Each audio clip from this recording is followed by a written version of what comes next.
বাংলাদেশের দক্ষিণে বঙ্গোপসাগরের কালো পানির নিচে নীরবে চলছে এক অদৃশ্য যুদ্ধ। এটা শুধু যুদ্ধজাহাজের লড়াই না, এটা রাডারে ধরা না পড়া নীরব সাবমেরিনের যুদ্ধ। আর সবচেয়ে ভয়ঙ্কর বিষয়টা কি জানেন? এই গোপন খেলায় বাংলাদেশ এখন শুধু দর্শক না, বরং চেস বোর্ডের মাঝখানে দাঁড়িয়ে থাকা একটি স্ট্র্যাটেজিক স্কয়ার।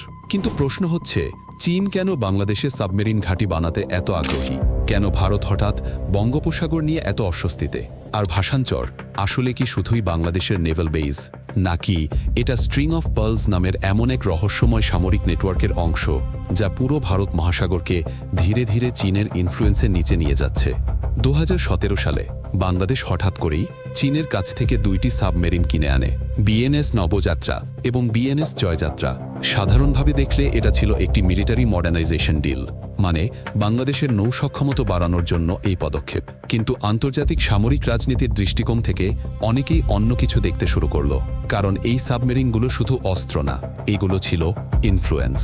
চীনের টাইপ 035G ক্লাস সাবমেরিন পুরনো হলেও কিন্তু সম্পূর্ণ অকার্যকর নয়, কারণ সামরিক জগতে একটা কথা আছে, পুরনো সাবমেরিনও যথেষ্ট যদি সেটা অদৃশ্য থাকতে পারে।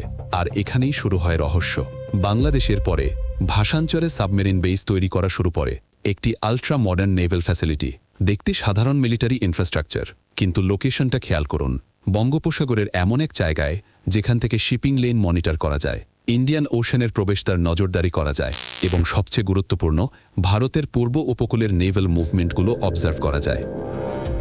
যদি কোনো দেশ বঙ্গোপসাগরের নিচে নীরবে সাবমেরিন ডিপ্লয় করতে পারে, তাহলে সারফেসে থাকা সুপার পাওয়ার পরাশক্তিগুলোর নৌবহর কি সত্যিই নিরাপদ? কারণ চীনের আসল পরিকল্পনা শুধু বাংলাদেশ না, এটা অনেক বড় কিছু, একটি স্ট্র্যাটেজি যার নাম string of pearls.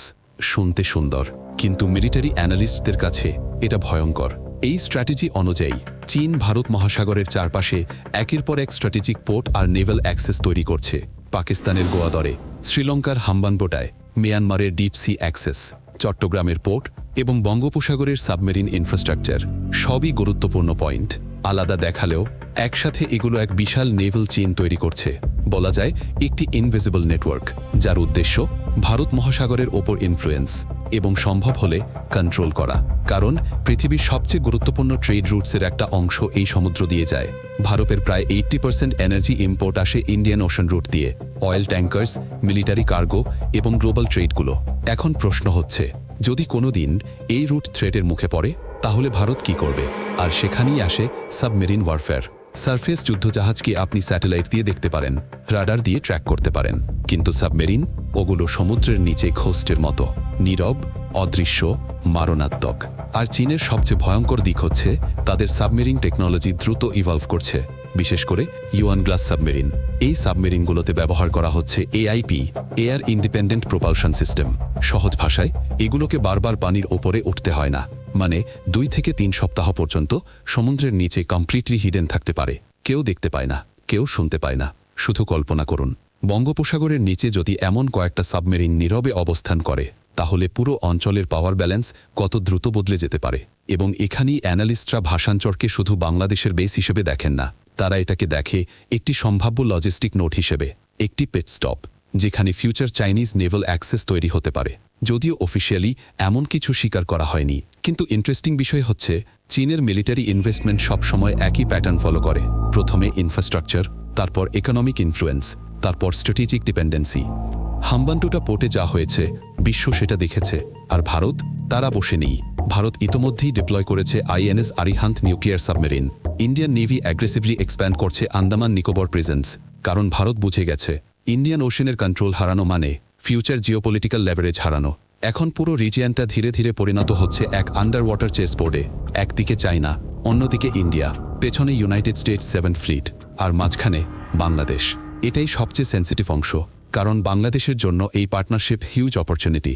Naval technology, military training, strategic গুরুত্ব বৃদ্ধি করে। একসময় যেই বাংলাদেশকে রিজিয়নাল নেভাল প্লেয়ার হিসেবেও দেখা হতো না, আজ সেই বাংলাদেশ বঙ্গোপসাগরের কেন্দ্রবিন্দুতে। কিন্তু প্রতিটি শক্তির সাথে আসে ঝুঁকি। যদি চায়না ইন্ডিয়া টেনশন আরও বাড়ে, যদি Indian ocean future conflict zone হয়ে যায়, তাহলে কি বাংলাদেশ নিউট্রাল থাকতে পারবে, নাকি আমরা আননোয়িংলি এক টক্সি রাইভালরির ভেতরে ঢুকে পড়ছি? একদিন হঠাৎ বঙ্গোপসাগরে কমিউনিকেশন ব্ল্যাকআউট হলো। কিছু শিপের জিপিএস সিগন্যাল হারিয়ে গেল, কয়েকটি সাবমারিন ডিটেক্ট করা গেল না। তখন কি আমরা বুঝতেও পারবো আসল খেলা কোথা থেকে শুরু হয়েছে? এই গল্প শুধু মিলিটারি হার্ডওয়্যারের না, এটা সাধারণ মানুষের ভবিষ্যতের গল্প। কারণ ইন্ডিয়ান ওশেন ডিস্টেবিলাইজ হলে বাণিজ্য ক্ষতিগ্রস্ত হবে, জ্বালানির দাম বাড়বে, সাপ্লাই চেইন ভেঙে পড়বে, রিজিওনাল কনফ্লিক্ট বাড়বে। আর সবচেয়ে ভয়ঙ্কর বিষয়টা হলো আন্ডার ওয়াটার যুদ্ধ সাধারণ মানুষ কখনো দেখতে পায় না। কারণ এমন পরিস্থিতিতে কোনো এক্সপ্লোশন থাকে না, কোনো ড্রামাটিক দৃশ্য দেখা যায় না, শুধু নীরবতা। তারপর একদিন ইতিহাস বদলে যায়। মিলিটারি পরিসংখ্যা বলছে 2030 সালের মধ্যে চীনের সাবমারিন ফ্লিট 70-এর বেশি হতে পারে।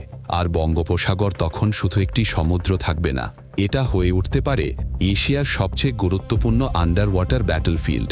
ভাষান্তরে তখন কি হবে? বাংলাদেশের ডিফেন্সিভ শিল্ড নাকি একটি গ্লোবাল পাওয়ার স্ট্রাগলের ফ্রন্টলাইন? এটা নিশ্চিত নয়, এবং হয়তো এটাই সবচেয়ে রহস্যময় অংশ। কারণ পৃথিবীর সবচেয়ে বিপজ্জনক যুদ্ধগুলো অনেক সময় বন্দুকের শব্দে শুরু হয় না, সেগুলো শুরু হয় নীরব সাবমেরিনের মুভমেন্ট দিয়ে। তাহলে আপনার কি মনে হয় চীনের সাথে বাংলাদেশের এই নেভাল পার্টনারশিপ, এটা কি আমাদের জন্য ভালো দিক নাকি ভবিষ্যতের এক অদৃশ্য বিপদের শুরু? ভারত কি সত্যিই বঙ্গোপসাগর নিয়ে আতঙ্কিত? আর যদি একদিন ইন্ডিয়ান ওশানে বড় সংঘাত শুরু হয়, বাংলাদেশ কোন পাশে দাঁড়াবে?